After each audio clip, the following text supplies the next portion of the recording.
The human mind controls just about everything in our body. And is it not true that thoughts lead to actions? You can think about going hiking, then you do it. You think about going to get a chicken dinner, you do it. The mind influences the body to action. Our muscles move, our blood flows, and soon we're getting whatever we want to do done. Conversely, if we feel bad and our minds tell us to rest, go take an aspirin, put our feet up, right? We do it. Okay, well, that's so far so good. But did you know that a simple yeast infection can make you eat beyond what your body actually needs? A yeast can actually control our minds. Morbidly obese people are often infected with candida. And this candida yeast can cause you to lose the ability to know when you're full.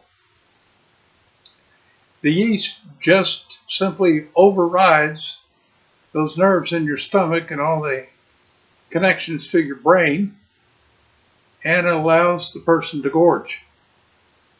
And it literally has nothing to do with your willpower. What's worse is there's a virus that's been discovered lately that infects cats, and it can infect people, and primarily women. And the strange thing is, they can have absolutely no fear of any situation. In the case of mice, scientists have found that ordinary, plain, smart mice completely ignore the scent of cats, and they actually fail to hide in the sight of a hungry cat. In the case of women who are infected with this particular virus, they're driven to take risks in their lives that they would normally not take. And a lot of times they may find themselves in situations that they really should have avoided, all because of this particular infection. Well, what about food or the lack thereof? People with low blood sugar seem to function as if they're from another planet, with the basic loss of logic or direction, and commonly they lose a very real sense of direction and cannot even find their way home.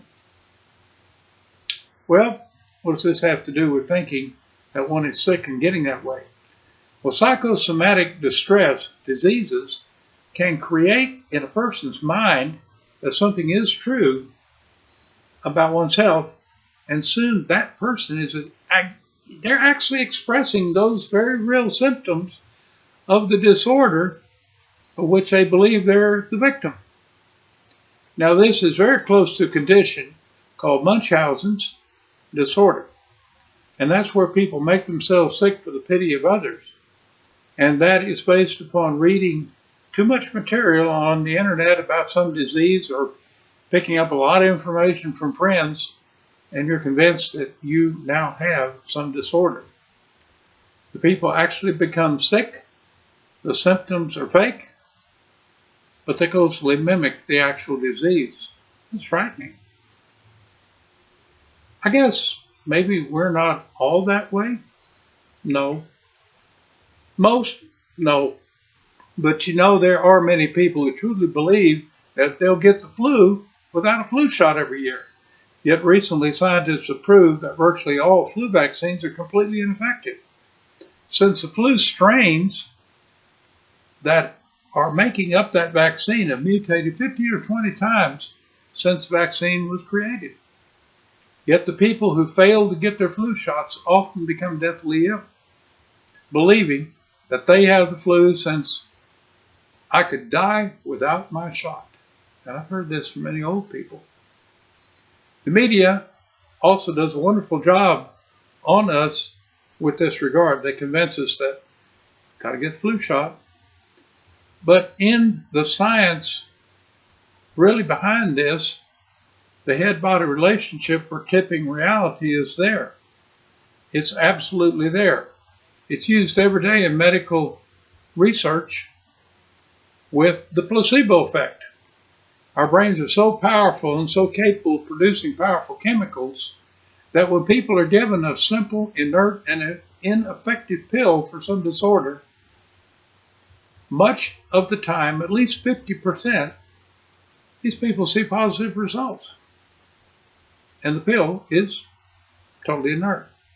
Can this have an effect on our mood?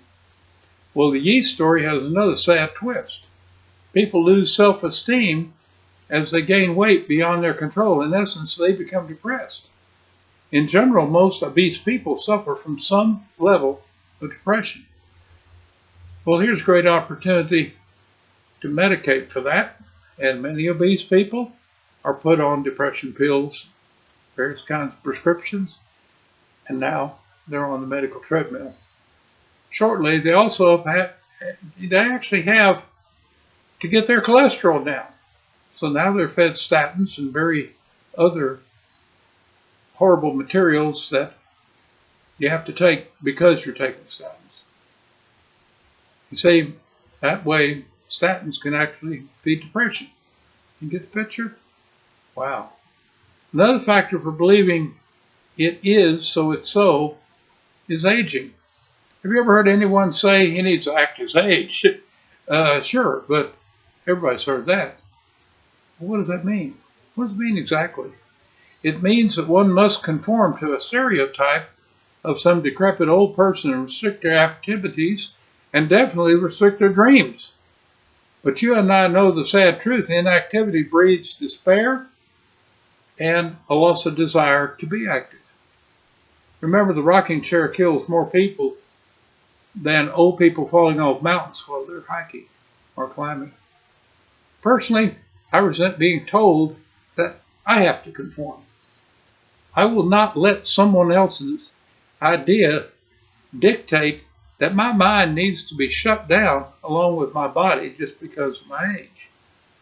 Okay, I look old. I say to them, get over it. My body, being in shape, sends good chemicals to my brain. So do not convince myself that I'm too old or too sick to move. No medication can take the place of a can-do attitude, but plenty of meds, can-do attitude is flushed. I watched my favorite 100-year-old aunt become a drug zombie in a nursing home very quickly because she demanded her daily newspaper and a chance to visit with the other ladies up and down the hall. Within 2 weeks of being admitted, she merely stared at the wall and mumbled. She'd driven herself to the house, from the house there to check in to this nursing facility at 100. Her family allowed the medication because the home refused to keep her because she was a busybody and she talked all the time. They always said, well, the doctor's right. He's the doctor. Yeah, he's part of the sainthood. Right. Keep your mind and your body.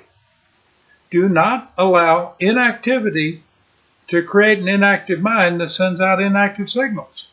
Inactivity spawns inactivity, but activity spawns activity. We're fully capable of going down the right road, read, think, talk, and communicate with others every single day. Argue over something. Argue over something that you're passionate about. And don't ever give up. It's good for you. Until next time, be well.